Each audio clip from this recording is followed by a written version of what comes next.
wait 2 more minutes before we start?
Ladies and gentlemen, hello, welcome everyone, and thank you for joining today's webinar.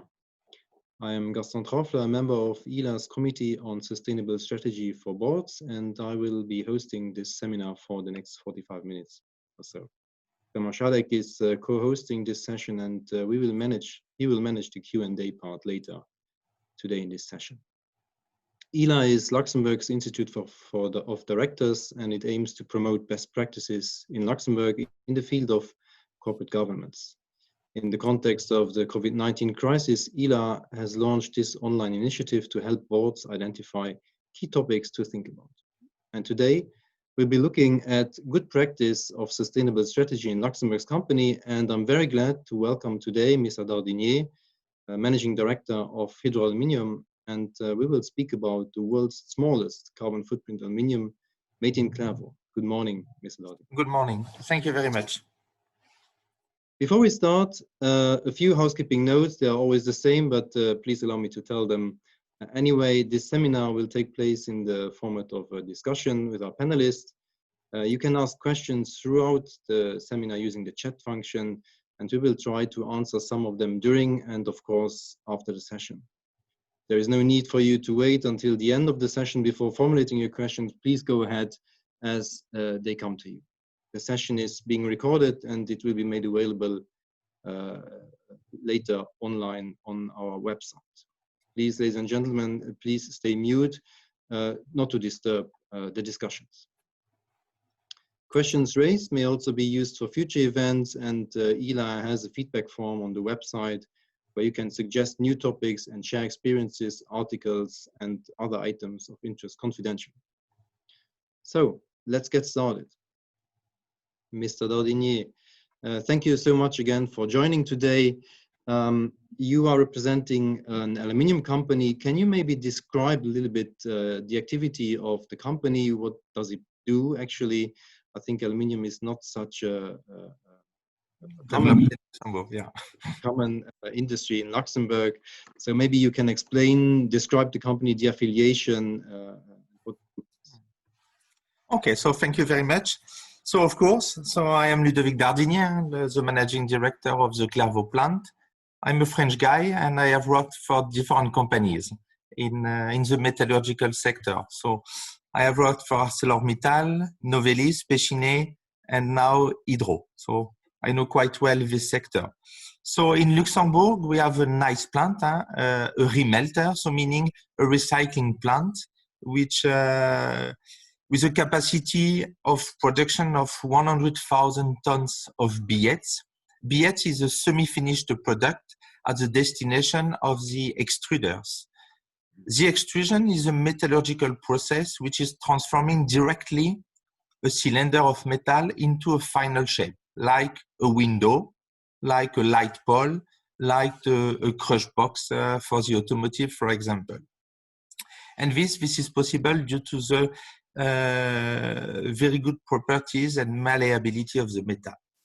So we have a turnaround of around 150 million euros here in Clervaux, Luxembourg, and we are part of a large international company, is the Hydro Group, which is a company headquartered in Oslo, Norway, with 36,000 employees, a turnaround of 15 billion euro, and present all along the value chain of aluminium. So meaning from the bauxite mine in Brazil down to the systems in Europe or United States. So we count around 200 facilities in around 40 countries. So a large group in aluminium, one of the largest one in the world.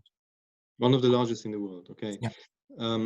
So even though this is not the direct subject today, I think our viewers are certainly curious about how the industry in Luxembourg came to the crisis or is experiencing the crisis. I mean, we heard a lot about commerce, hotels and restaurants that are impacted, but what about industry? What about your company, your group? So we are impacted as well. So first of all, I will, unfortunately, we got 2 COVID cases here in Luxembourg. Unfortunately, they are back at work without consequences, which is a very good thing.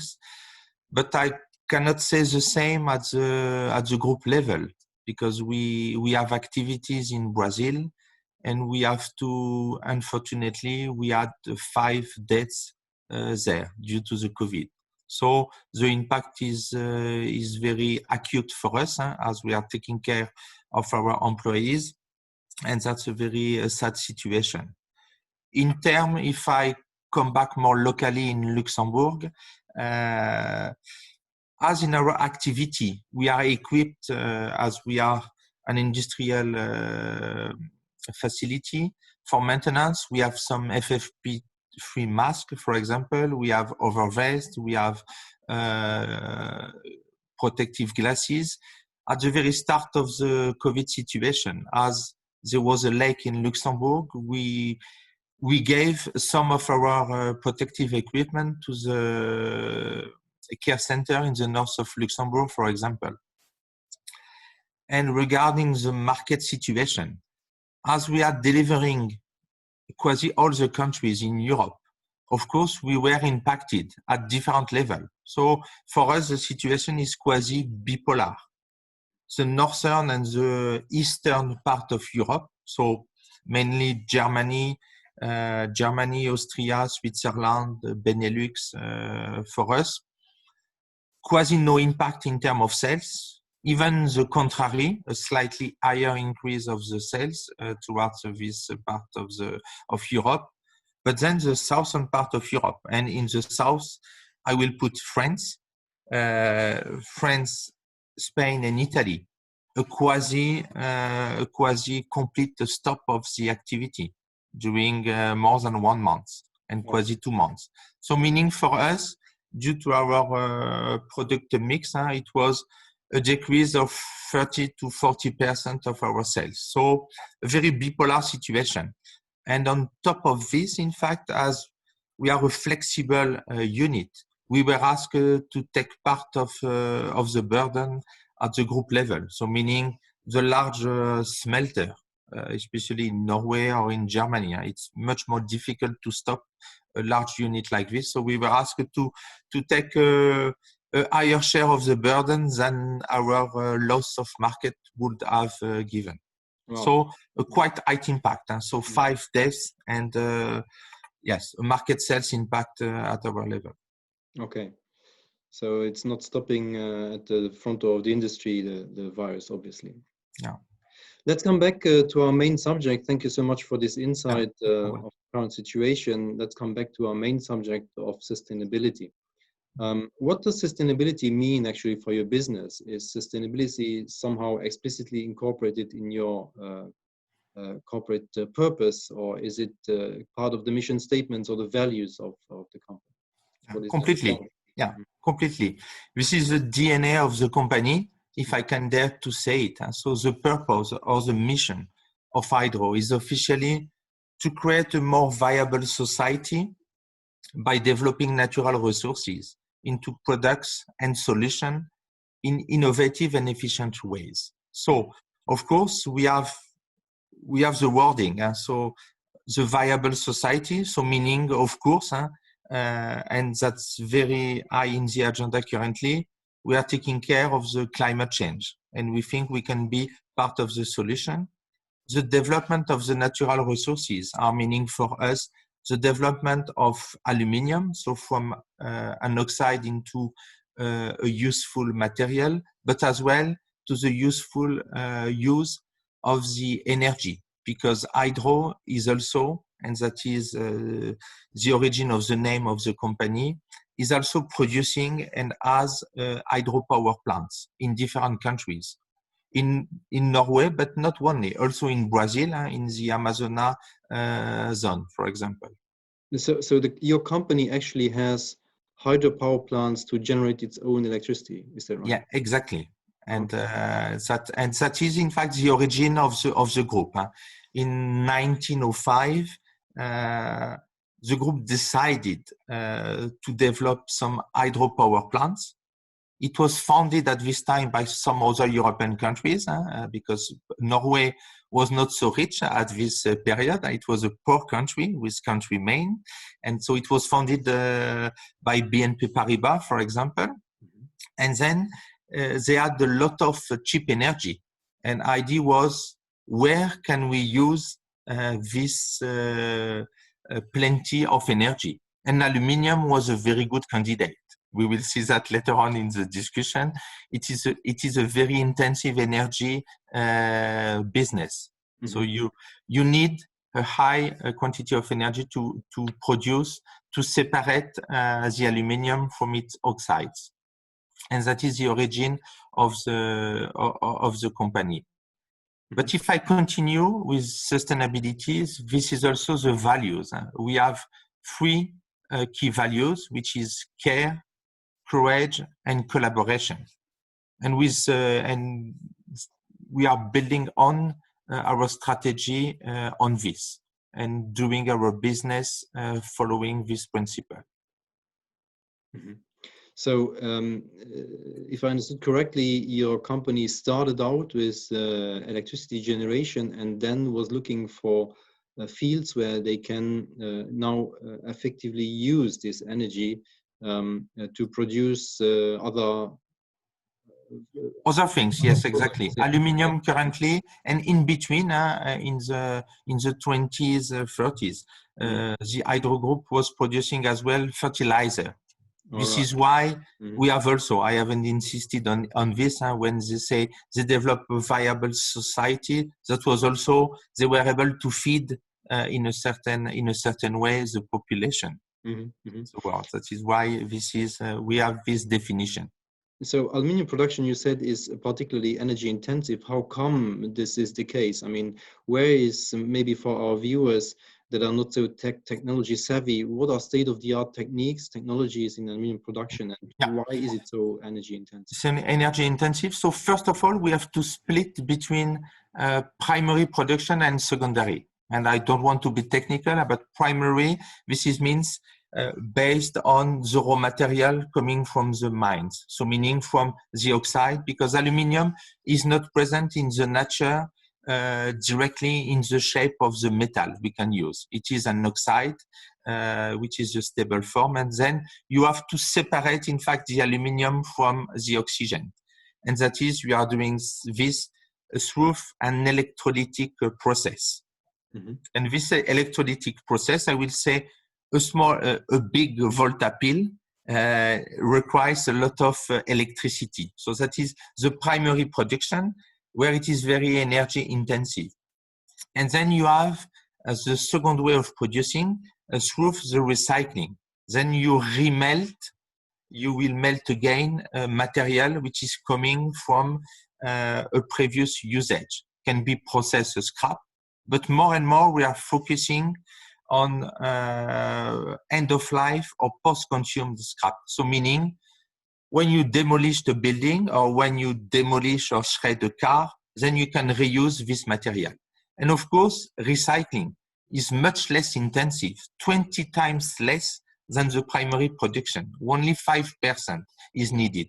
And that is why, and it is explaining how an aluminium company can survive in Luxembourg, because we don't have any waterfall, we don't have nuclear power, and we don't have gas or cheap energy in Luxembourg. So only a company producing aluminium from recycling is possible in Luxembourg. But I will say this is the same as for the steel, because now one is surviving a steel production in Luxembourg thanks to recycling.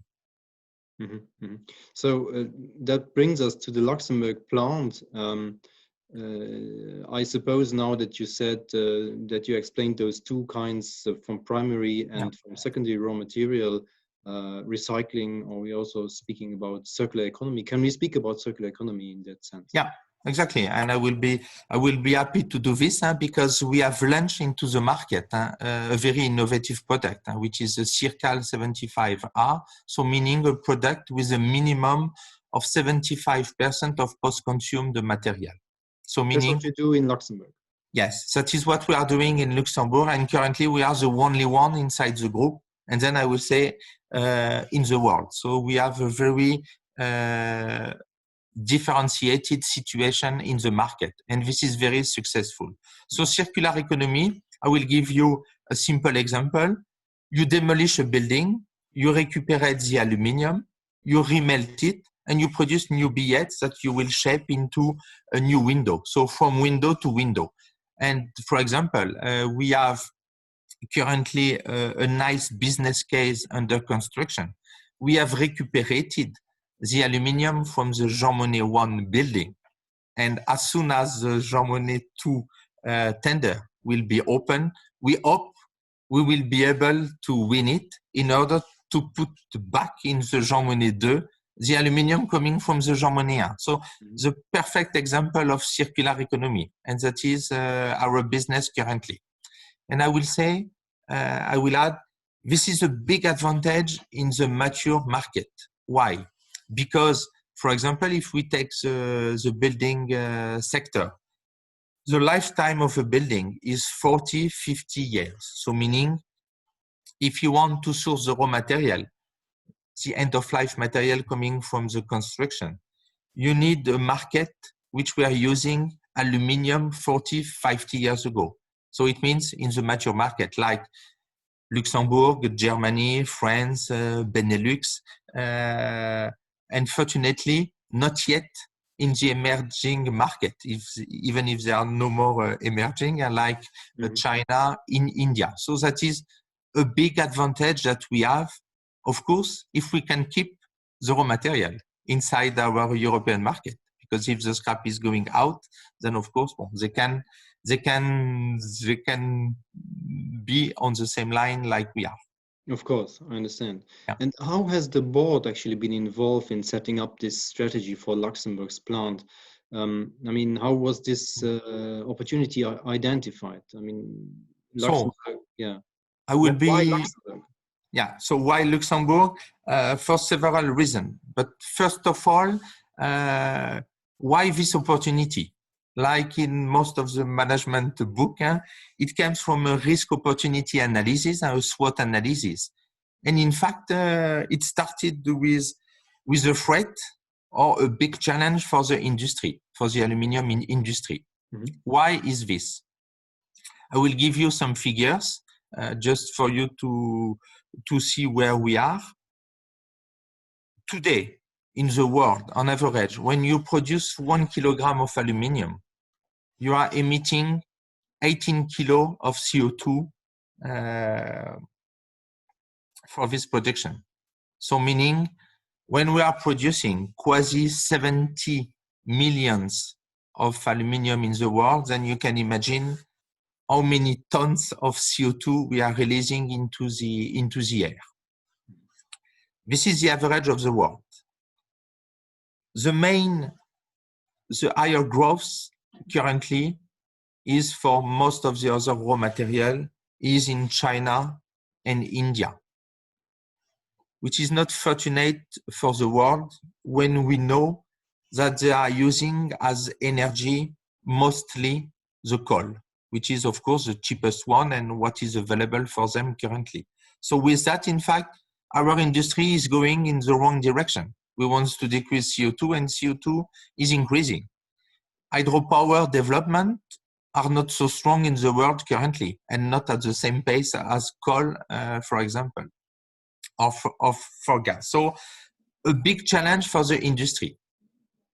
Even if in parallel, during a long time, the aluminium industry has advertised that, yes, aluminium is much lighter than steel. And then, okay, if you put aluminium in the car or in the building, then, okay, you will have a lighter weight and then you will have a lower consumption, for example, of the energy during the cycle of the product. But more and more now, as the objectives are very strict, you are taking into consideration not only the usage phase, but as well the erection, the building phase. And into this, the challenge is very big for the industry. So our group, Hydro, decided to differentiate the company from the other competitors because we have very positive assets. So first of all, a primary production based on hydroelectricity with the world's lowest energy consumption in the world, with state-of-the-art technology. And secondly, because we have recycling plants. So we can differentiate from the competition. And that is a new scheme, because until now, the aluminium industry was quite aligned all together against the other raw material, against steel, against plastic. Now there is a kind of two league within aluminium, because we believe not everybody would survive due to the society need or society constraint, especially with the climate change. So this is very obviously then a decision at the board level to set up those two, let me say, directions. First of all, primary production only based on, let's say, green energy, or renewable energy, and secondary raw material recycling in those countries that do not have this amounts of renewable energy at their disposal. Is that correct? Yeah, exactly. And then come Luxembourg. So we are differentiating ourselves as well by a product development. And this is the Circle 75R development that I have mentioned, is into the recycling. Recycling is a broad word as well. So you can do the recycling of your own process scrap. You are not good in production. You remelt your scrap. We say that is not very efficient for the society. So what is very efficient, of course, it is a service we are still delivering to our customer, because they need someone dealing to their scrap. And not finishing at the waste. So we are doing this, but more and more we are developing, which is helping much more, which is to take care of the end of life or post-consumed scrap. And here in Luxembourg, we have a very special situation. So first of all, we were the first recycling unit within Hydro. So the first step into recycling was done in Luxembourg. That is why we have here the core competencies and highly skilled people. And the first model, so more than 20 years ago, was put in place in Clervaux. And some years ago, it was time to renew our competitive advantage. Because of course, when you have a competitive advantage, your competitors are looking into you and they are copying you. So it was time to renew the model and to use more and more difficult scrap and to be able to do that in the most efficient way. So we invested a bit more than 10 million euro 3 years ago in order to put in place new equipment like delacquering unit, like a submerging unit with electromagnetic tool with a lot of automation. And thanks to this, in fact, we were able to develop the product by using difficult scrap, end-of-life scrap, and to do with that a better quality product than the average. And thanks to this, in fact, difficult product mean clearly, I will be transparent, difficult product mean, difficult scrap mean low-cost scrap for us. So you have a low-cost scrap, and then you have a higher quality. So of course you sell it that at a higher price. And then with this gap, in fact, this is our new model. And thanks to this, we put into the market a new product. And in fact, it was a mix of a pull and a push. In fact, we have pushed our product, but coming in the right moment when we are solving some issues for the customer. I mean, there needs to be an exchange between people on the ground, like yourself, that know the market, that know the conditions in Luxembourg, and your board. How is this exchange of information done, and how are they listening to what you tell them?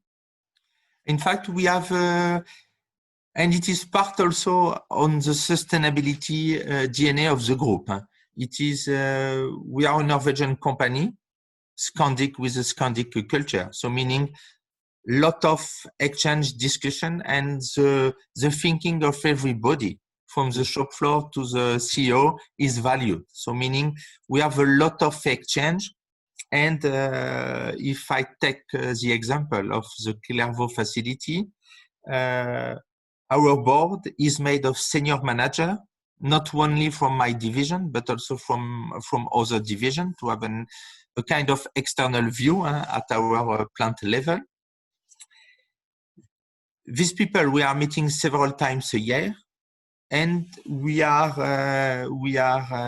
doing regular conference call with them minimum every month. Okay. And then for every aspect of the business, not only the financial performance, but also the technical and of course the sustainable KPI. That so is at the plant level. Is on the agenda of this meeting. Exactly, and we always start, which is not very new for an industrial company, but safety first. We are a navy industry, so safety is very key, but as well environment and human resource management. As we have said, care is in our core value. Mm-hmm. And for example, we were asked to have a specific look regarding racism. For example, recently, our CEO have a talk for every employee of the group after the George Floyd event, yes. Because we have facilities as well in United States. And of course, we have people from this minority also. And so we were asked to think about and to know if we are doing enough, because not to say anything and not to do anything is not sufficient. It is just to give a very actual example of yes. How we are doing the things. Mm-hmm. So your board is considering sustainability not only from the environmental protection perspective, even though it might have been at the very origin due to hydropower. It also has other considerations in sustainability, like human conditions or equal conditions at work, maybe responsible sourcing of materials, because you have minings, occupational health and safety. Maybe you can develop about this. Yes, I can develop a bit. So I will do it both at the group level and at the plant level, so to be more pragmatic. So at the group level, of course, we can say, well, we are a Norwegian company, so with very high value towards the people. But we have facilities as well in Brazil.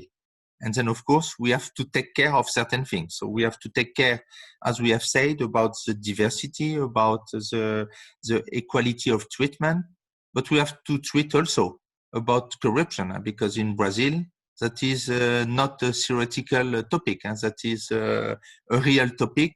And our board is very sensitive to this topic. But we have also plans, as we are working all along the chain. We have also transforming plants, extruders in China. So we have also plants in China. So meaning, of course, we are doing a lot of audits, internal and external one, and we want to walk the talk. So meaning we are deploying a lot of things, but always when it is possible, we ask for external parties to come to audit us, and we want to get all the non-standard.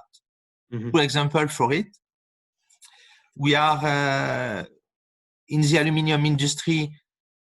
We are the leader in the Standard & Poor's Sustainable Index since several years, because it's very key for us to be at the forefront of these topics. And we have co-developed a standard for the aluminium industry, which was lacking, the Aluminium Stewardship Initiative. And when you hear the name, of course, you can make the relation with other standard, like the Forest Stewardship Council, for example. And that was the idea, to put NGO, to put customer, to put suppliers, to put producer, everybody in the same association to define a certain way of producing. Because as we have mentioned, we have different, we are positioning in different parts of the world for this production, and we have also mines. And we have mines, for example, in Brazil, but most of the other production of bauxite is in Africa, for example, in Guinea. Okay. So this will be an initiative to raise the general standard of the aluminium industries throughout the world, and to be able to measure your own performance. So this would be kind of a KPI that you would set and try to follow how it develops over time. Yeah, exactly. And that was felt necessary by all the stakeholders. So just to give some names for the people inside this, of course, you have the biggest aluminium producer like Hydro, like Alcoa, but you have also some customer like BMV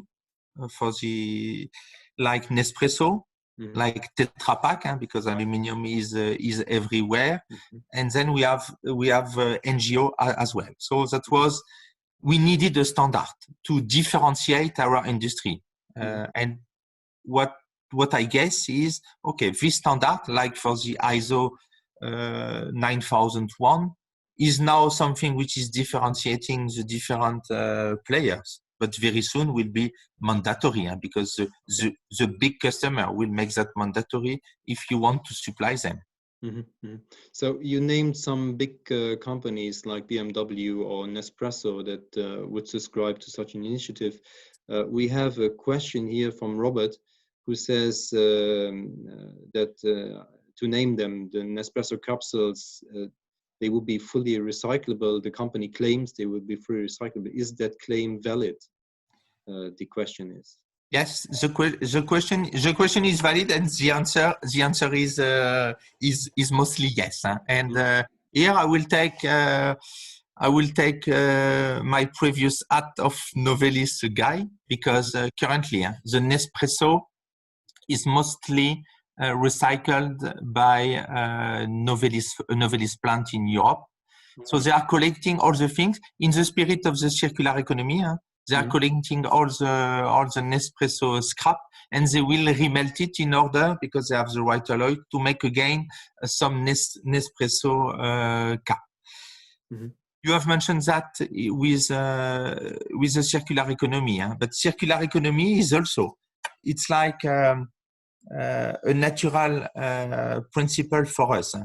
We want also to make more and more circular economy. Why? Because if you are able to sort before to reproduce and to follow the circular economy principle, that is a big advantage for us, because you are very near to the alloy that you need to produce. Then meaning it's much easier and most costly efficient for you. So for an espresso lifetime, that's a nice circular economy principle, like for the beverage can. The lifetime is 4 to 6 months. So that's very good, because then you are recycling something which were produced some months ago.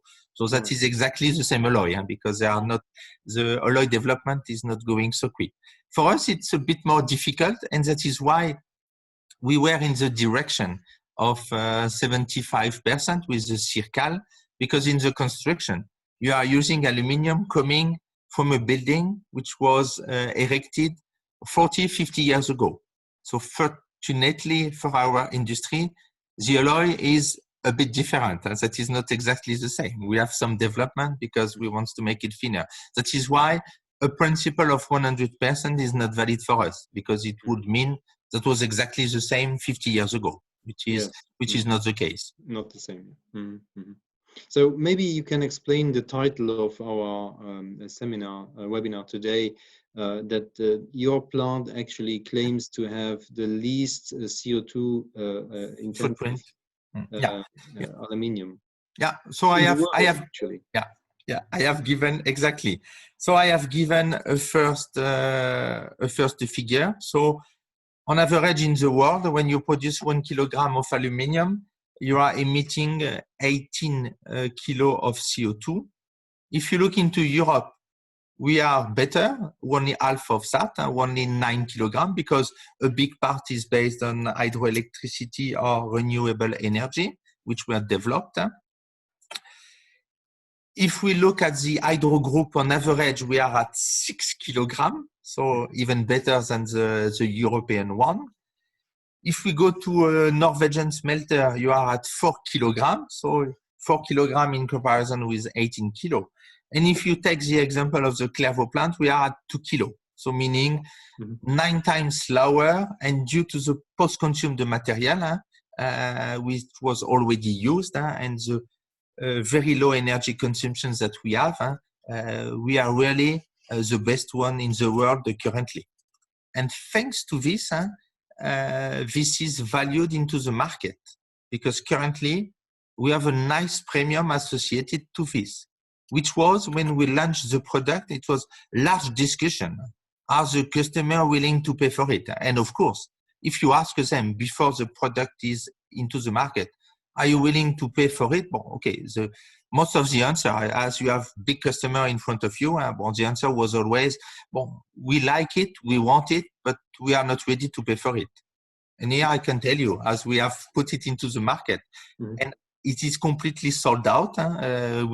The bottleneck is our production capacity currently. We have a nice premium, and due to this, we are considering to invest again. So we made a large investment 3 years ago, and we will invest again. So we are permanently investing. That's a nice business case. And of course, competition is starting to move in this direction as well. So we could say here that you do well by doing good. Is that correct? Exactly. So that is, and I saw recently a matinee which will be organized, a morning which will be organized by Usine Nouvelle, profitability and sustainability. Well, that is maybe my CEO was invited some months ago, but okay, that is the new strategy, the new path is clearly that one, lifting profitability by driving sustainability. And for us, that is going ends to ends, and that is going together, and that is not contradictory. But to be honest and transparent, that's also a natural quest for us. As we have said, energy is a big part of our cost. So meaning, of course, you have the natural incentive to improve your consumption. That is why in Clervaux, we are in the voluntary agreement, and we are above the target currently because we are self-motivating, and we want to place always the best technology when it is feasible. We have to explain maybe to our viewers, voluntary agreement is the energy efficiency reduction voluntary agreement between the industry and its federation. I think we can, Raymond, open the floor for questions. We have one question here. What premium is the market willing to bear for our Circle 75 products? I will not give the figure because that's confidential. But I will say that's a significant one. Okay. A significant one. So I feel that your customers or the industry is shifting towards going away from simply greenwashing. Sustainability for a long time was considered greenwashing. Now you find customers that are really willing to pay for this. So this is really we can observe that the customers go away and stakeholders go away from greenwashing to really keeping what they would like to do in greening their company. Exactly. And I would say that is thanks also to the society constraint, and more in everything you have the CO2 calculation. So I have given the name of BMV, of Tetra Pak, Nespresso, and that is the same. When you have to erect a new building now, you have to calculate the CO2 footprint, and the raw material part is part of the calculus. So of course, what was not considered before now is considered, and that can be the differentiator. So some projects, for example, are run by the society, by our company, because we are the only one able to have a so low level of CO2, and which is helping. So yes. Okay. We have a question here from Hugo, who says, in which way is sustainability enshrined in the governance of the corporation, and is it measured by KPIs? Is it rewarded? You already explained some elements about it.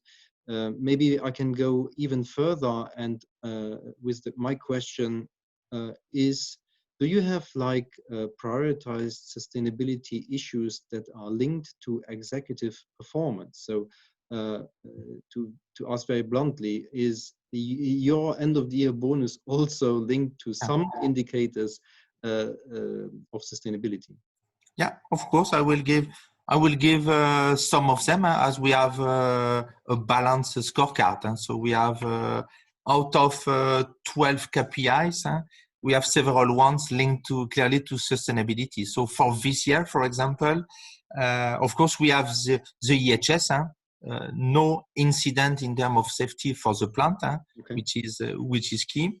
We have also the measurement of the engagement of the people. So every 2 years, we are doing a survey for all the employees, for all the group, and then of course at the level of the plant as well, so which is named the Hydro Monitor. And then we want to reach an improvement in the engagement level. So I have a clear target. If it is not reached, then I will have a lower bonus due to it, but as well the CEO, because that is also the part of the CEO KPI. Now it is not yet implemented, but I was asked by my manager to develop as well the diversity into my plant. So I have started to do it. So just to give two examples for you. So I have recruited, we have a gender diversity in the heavy industry, which is not well developed. So I have recruited a young female process engineer coming from Brazil, but that is not enough. I was told, yeah, but that's too easy. Engineer, okay, that is feasible. No, we want in the shop floor. And then, okay, we don't want to stay with the rationale. Okay, they are not applying. So I was asked, you have to do something. In order, you have to go out of your plant and you have to look for, because that's not enough to wait. So that's we want really to develop it. So we have to be much more proactive. So we will value as much the results as the action you are putting in place. So if you don't do anything, okay, so you will not have anything regarding this. So just to give some example, and we have promoted an operator who made a master's degree in logistics. So he's now our logistics manager. So, okay, if we can develop our people, we are very proud of this, and we will promote it. So very strong signals here from your board towards how you have to implement this on daily business, right? Yeah, exactly. And so that's like KPIs. Yeah, and that is at every level. We have the same one, and of course, for the climate change, we have the ambition to be climate neutral in 2020 in a life cycle perspective. Okay. And of course, for the CO2, it's also a bit technical. You have different level of certification, scope 1, 2, 3, the full cycle or not. So for our production, we have also our own target. So for 2030 and for 2050, we have also some target to continue to reduce our CO2 footprint in our plants. So meaning for us to continue to reduce the energy consumption. That is why the group has implemented a pilot plant in Norway, which is the most efficient one in the world for the smelting technology. And now, of course, we will roll it out to all the other plants. Okay. So we have a question from Laurence who asks, what about your CO2 impact? How often do you calculate it? What do you do if you don't reach it? I mean, how do you monitor it? So we are monitoring it at a various scale. So first of all, and maybe I missed that during the presentation, we have a climate director inside the group, which is not so often in an industrial group. So we have a climate director, which is reporting to a board member, who is the business and strategy leader. So it is followed at the group level. It is followed by division, and of course down to the plant. So we have each plant, of course, as when you are a big energy consumer, you are very often in the ETS scheme, emission trade system. So for the CO2 at the European level. But if you are not, so we are in Clervaux, for example. So we are calculating and we are auditing for this each year. So we are calculating our CO2 emission at plant level. When you are not in the European, because we have plants which are outside the Europe, so we have plants in Brazil and so on, we are following the same principle, because we are calculating exactly in the same way, because we want to report, and we report our CO2 emission yearly to the community. So we are doing exactly the same principle. And on top of this, as we think it is a differentiator for the product sale, we are calculating that as well at the product scale. So I will say it's like a matricial approach. So we have the projection calculation, we have the product calculation, because our customer, when BMW is coming, they want to know for this piece. I don't care about Clervaux or about Norwegian smelter. I want for these pieces, how much is it? So that's, I will say, we have, and that's good, because then we can cross-check and we have some competencies. For example, when I am doing my calculation, before to report that officially in the European file, we are cross-checking that with the climate director to be sure, that we are following the right way of doing it. Yeah, so you're very transparent there about CO2 in your product, in your processes, and that's what your customers at the end of the day value. Maybe we have time for one last question here. I have an interesting one from, again, Hugo here, who says, well, all of this is very nice, but certainly there is spending in R&D in all of this. What is the percentage of spending in R&D of turnover? So we have quite high R&D spending and some subsidy as well from the different countries where we are, because we are doing R&D in the different field. As we have mines, we are doing also R&D in mines because to minimize our impact.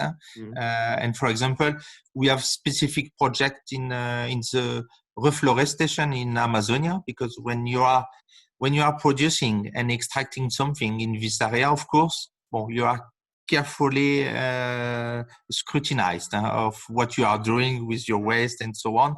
And as it is one of the, in our strategy differentiator, we are taking care a lot of this. So the exact figure, to be honest, of the R&D spending, I don't have it. It's a several percentage, but we are spending a lot. I have said we have developed the most energy efficient smelter of the world. That is costing a lot, but the Norwegian state had funded partly it. And I will recognize as well, for Clervaux, we have put in place a state-of-the-art technology. We were subsidized by the Ministry of Economy as well. So we are helped to go in this direction. Of course, it costs a lot when you want to differentiate, but as we have said, we think the one who are not taking the right paths in some years will disappear, because that's now we see that you have mentioned, Mr. Hugo, that is nice, but all the story started with the freight, and if you don't do it, you are really at risk, because all the biggest customer, they are claiming they want it, and if you are not able to deliver what they want, that is very soon the end of the game for you. I think this is an excellent statement for the closure of this webinar so far. So if I may summarize, you said, well, those that are on the long term not going towards a more sustainable direction within those very energy intensive industries won't have a great future. I confirm this is especially true for Europe, maybe not so much for other countries yet. Let's hope they will turn also in some of their politics. Ladies and gentlemen, thank you very much. We could not answer all the questions. I think almost all of them could be addressed. Nevertheless, we are running out of time, so I suggest that we stop here. Thank you again, Mr. Dardinier, for this very insightful discussion. I think we could see how boards and directors can interact, how this is possible also in a very energy intensive industry. And in Luxembourg, it's not very easy, I believe, to run such a plant so profitably as you do, to describe it here in Luxembourg. So congratulations for that. Okay, thank you very much. Our next session, ladies and gentlemen, will be on in 2 weeks, on the June 26th, with Mr. Claude Seibert, CEO of Ensever Group. Thanks again, and see you in the next session. Bye bye. Thank you. Bye bye. We can stay online maybe.